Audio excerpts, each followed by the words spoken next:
Praise lord. దేవుని నామాన్ని బట్టి మీ అందరికీ శుభాలు తెలియపరుస్తున్నాం. నిన్నటి కాల సమయంలో మనము బలమైన విశ్వాసం కలిగి దేవుని నమ్మాలి అని మనం తెలుసుకున్నాం.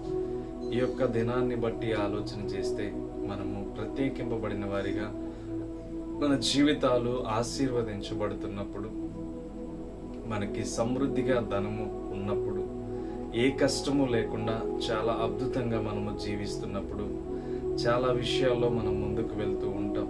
అయితే మనము సంతోషముగా ఉండడం చూసి చాలా మంది కూడా మనల్ని చూసి ఎంతగానో చాలా విషయాల్లో ఇంత గొప్పవాడు ఎలా అయ్యాడు ఇతను అని చెప్పి చాలా మంది కుళ్ళుకుంటూ ఉంటారు. అంటే నీ ఉన్నత స్థితిని చూసి, నీ యొక్క పరిస్థితిని చూసి చాలా మంది కూడా నిన్ను తక్కువ చేసి ఆలోచన చేస్తారు. వీడెప్పుడు పడిపోతాడా అని చెప్పి చాలా మంది ఎదురు చూస్తూ ఉంటారు. వారు పడిపోతున్న విధానాన్ని చూసి ఎదుటివాడు ఎంతగా సంతోషిస్తాడంటే అంతలా ఆలోచన చేస్తూ వెళ్తూ ఉంటాడు.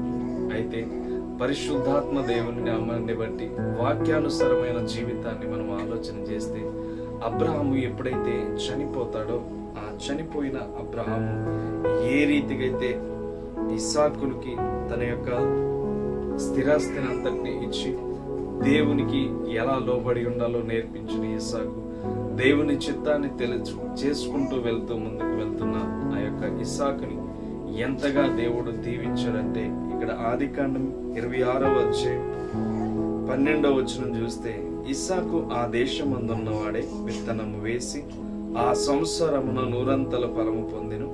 యెహోవా అతన్ని ఆశీర్వదించెను గనుక ఆ మనుష్యుడు గొప్పవాడయ్యను. చూడండి, యెహోవా అతను ఆశీర్వదించబడినట్టుగా మనము ఆ లేఖనాన్ని బట్టి చూడగలుగుతున్నాం. ఆ యొక్క లేఖనాన్ని చూస్తూ కిందకి వెళ్తుంటే అక్కడున్న ఫిలిష్తీయులు వచ్చి ఇస్సాకుని ఏం చేస్తున్నారంటే, ఆ ప్రాంతం నుంచి దూరముగా వెళ్ళిపో, నీవు మాలో ఉండకూడదు, నీవు మాకంటే ఎక్కువ ధనవంతుడు అయిపోతున్నావు అని చెప్పి ఇస్సాకుని ఏం చేస్తున్నారంటే బయటికి నెట్టివేస్తున్నారు. ఈరోజు నీ జీవితంలో కూడా అనేక మంది ఎలా ఉన్నారంటే, నీవు హెచ్చుకు వెళ్తుంటే నీవు తగ్గిపోవాలని ఆలోచన చేసేవారు ఉంటారు.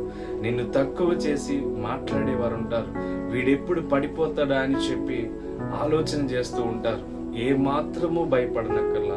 ఎందుకంటే దేవుడు నిన్ను హెచ్చిస్తే ఏ మాత్రము ఏ నరమానవుడు నిన్నేమి చేయలేడు.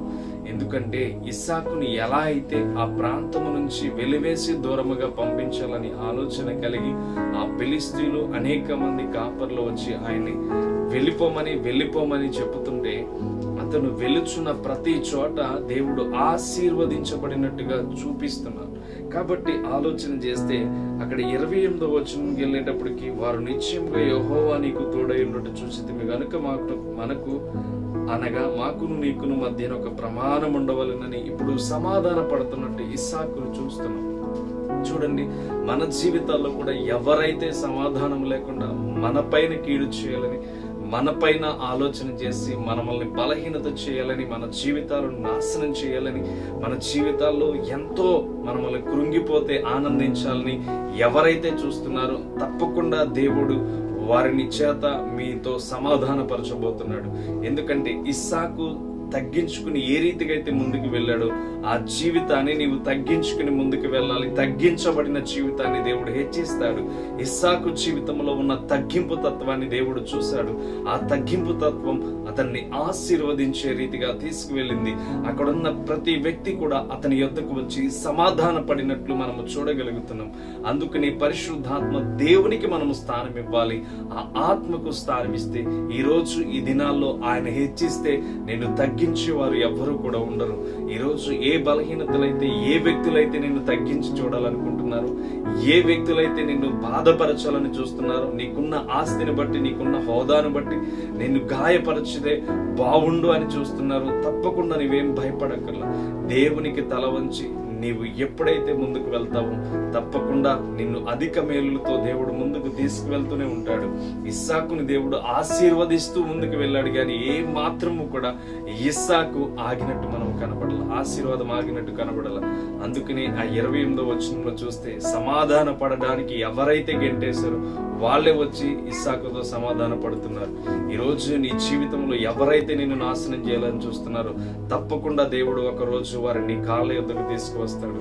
పరిస్థితులన్నీ దేవుడు మారుస్తాడు. భయపడొద్దు, దిగులు చెందొద్దు. నా దేవుడు జీవము గల దేవుడు. ఆయన తప్పకుండా నీ జీవితాన్ని వెలిగిస్తాడు. God bless you. దేవుడు నిన్ను దీవించి ఆశీర్వదించును గాక. చిన్న ప్రార్థన చేస్తాను. పరిశుద్ధుడా, ప్రేమగల తండ్రి, మహోన్నతుడైన గొప్ప దేవుడు, ఆశీర్వదించి బలపరిచి కృపనిచ్చి ఇస్సాకుని ఎలా అయితే వర్ధలింప చేసావో విన్నని బిడల విషయంలో కూడా గొప్ప ఖ్యాతిని నీ చిత్తాన్ని ప్రభు జరిగించి మేలుతో ముందుకు నడిపించమని ప్రార్థన చేస్తున్నాను. బలహీనతలన్నింటినీ దూరపరిచి బలమైన సాధనములుగా నీ బిడలను దీవించి ఆశీర్వదించి బలపరిచి శక్తినిచ్చి నీ కృపలో వర్ధిలింప చేయమని పరిశుద్ధాత్మ నామంలో అడిగి వేడుకొని నీ నామానికి మహిమ తెచ్చుకోమని యేసుక్రీస్తు నామమున అడుగుచున్నాను తండ్రి. ఆమేన్, ఆమేన్. Praise Lord. God bless you. భయపడొద్దు, శత్రువుని దేవుడు మీ వద్దకు తీసుకురాబోతున్నాడు.